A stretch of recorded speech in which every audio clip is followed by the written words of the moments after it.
Darwin Sugiman DN, your freelance news reader. Top story number 1. India long work hour. Indians already work some of the longest hour in the world, even longer than their counterpart in China, Japan, South Korea, countries notorious for a culture of workaholism. But this growing workload has not prevented recurring call for even longer working hour in India as a way to boost growth. And it is not just the older corporate leader pushing this thinking. Even younger startup founder and chief executive in India in their 20 and 30 have advocated longer working hour, defending it as integral to both personal as well as country's growth. L&T defended its chairman by saying his remark reflect the larger ambition of nation building, emphasizing that extraordinary outcome require extraordinary effort. Yes, but true nation building require a happy, healthy, and engaged workforce, not an overworked and exploited one. Longer hour at work is often taught as recipe for higher productivity. It is, but only up to a certain threshold, beyond which it begins to drag down growth.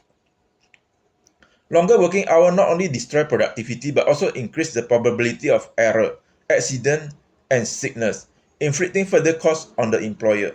She listed 4 areas India must work on to boost productivity: upskilling and reskilling of workers, technology adoption to improve efficiency, flexible work model that drive work engagement, and finally, rapid infrastructural development.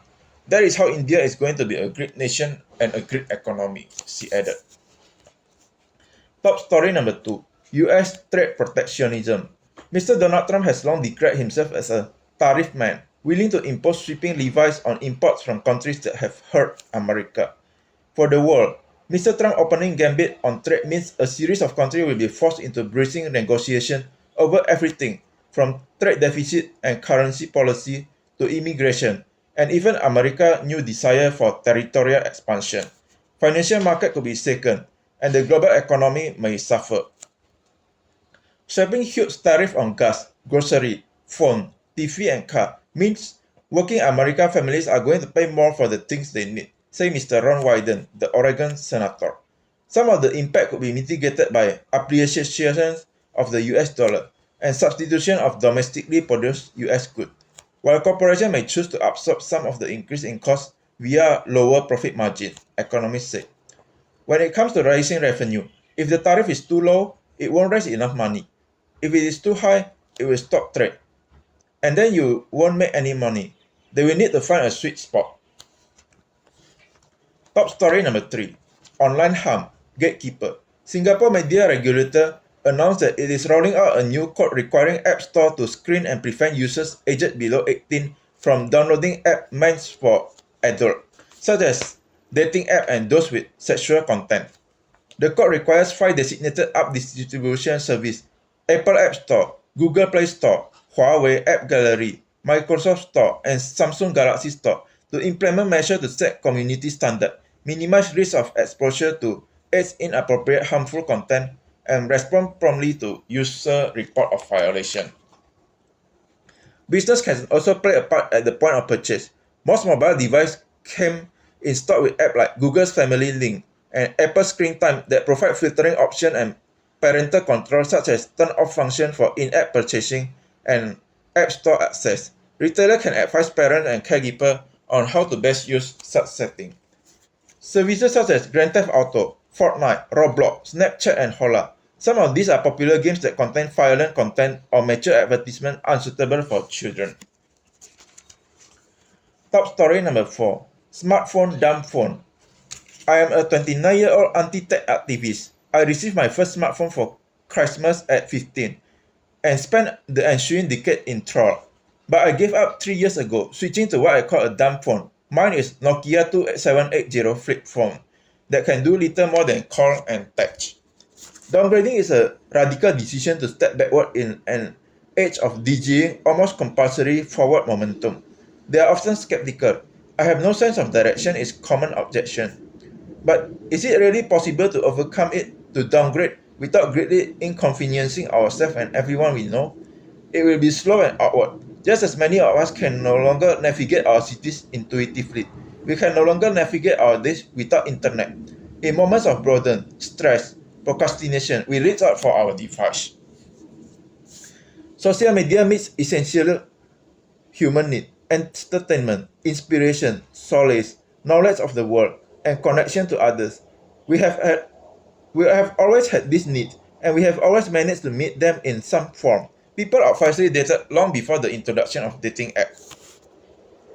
What's more, nothing in social media belongs to us.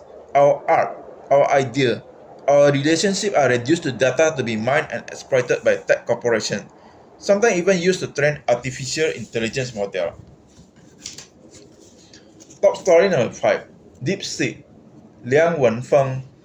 With the release of latest artificial intelligence model DeepSeek, an obscure Chinese firm has laid waste to several years of American policy meant to hold back Chinese innovation, and in the process, blown a hole in the valuation of companies from Nvidia, America's AI chip champion, to Siemens Energy, a manufacturer of electrical equipment used in data centers.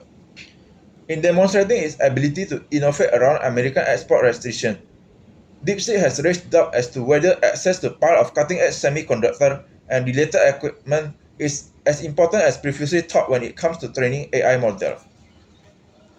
The man at the center of it all is Mr. Liang Wenfeng, DeepSeek's 40-year-old founder. There is no speculation that DeepSeek has trained its model by studying the result of American ones, a process known as distillation. OpenAI has said it has evidence point to DeepSeek distilling its model in violation of its term of service. Chinese state media has been quick to champion DeepSeek as national asset in the country's fight for AI supremacy. Mr. Liang was invited to meet Chinese Premier Li Qiang on January 20, alongside a handful of other entrepreneurs. Top story number 6. Japan, Shigeru Ishiba. Japanese Prime Minister Shigeru Ishiba has been doing a lot of complaining in the recent week, grumbling about everything from his lack of positive coverage in the domestic press to a packed schedule that left little time for his frequent cigarette break. Now, he has another headache: preparation for a meeting with Mr. Donald Trump. Mr. Ishiba has not only remained aloof, he has instead spent the last few months building ties with Chinese President Xi Jinping. Mr. Ishiba's overture to China have aroused mounting suspicion among skeptics in Tokyo. A meeting between Mr. Trump, who favors directness, and the Prime Minister, who is known for his long-winded, self-deprecating style. And while I am skeptical of how much attention, if any, Mr. Trump has paid to Japanese domestic politics, he may already have little time for Mr. Ishiba, the great rival of his friend Shinzo Abe. Mr. Trump's devotion to the alliance is naturally transactional, but there's even more reason for Mr. Ishiba to show him the value Tokyo can add in controlling China. David Sugiman BN sign off, your freelance news reader.